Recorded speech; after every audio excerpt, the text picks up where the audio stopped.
What's going on, everybody? Today we have a quick and easy yet tasty meal prep recipe for you.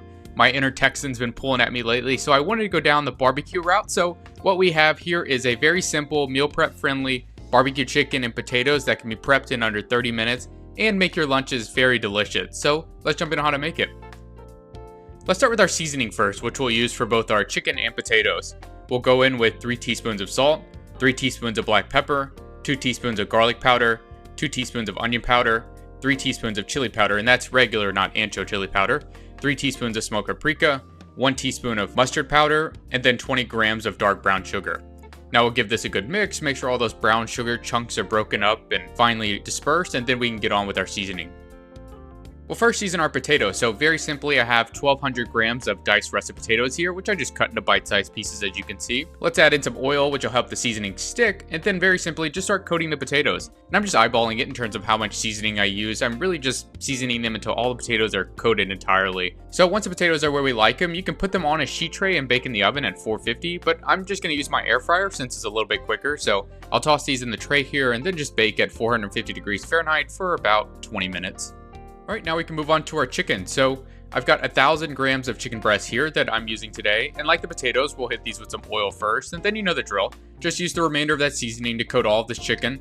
And don't leave any of that seasoning behind. These are pretty sizable chicken breasts, so we need a good layer of seasoning on the outside to really add the flavor we want.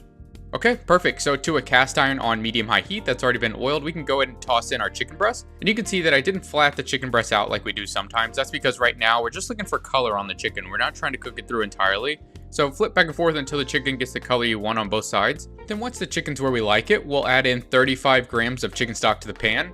And then we're just going to throw this in the oven at 350 degrees Fahrenheit until the chicken reaches 165. And I do this because that slow cook in the oven keeps the chicken breast soft and tender. But anyways, once this is done, just remove the chicken from the pan and cut it up off to the side. Alright, one more thing and we can prep. I wanted to make some ranch. So to a mixing bowl, we'll add in 100 grams of non-fat Greek yogurt, roughly 1 tablespoon of chopped dill, 1 clove of grated garlic, or you can mince the garlic if you want, the juice from a lemon wedge, half a teaspoon of salt, half a teaspoon of black pepper, and then 50 grams of 2% milk. And I'm using more milk this time than usual because I want the consistency more smooth. But if you like a thicker consistency with your ranch, feel free to use less milk. Alright, now with this mix we can prep.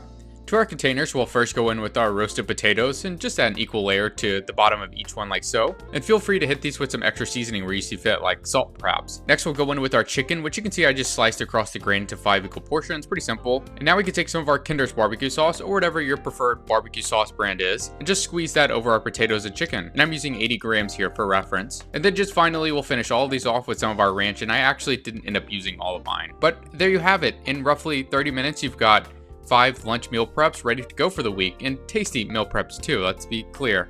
But thank you guys for watching, and we'll be back next week with another recipe.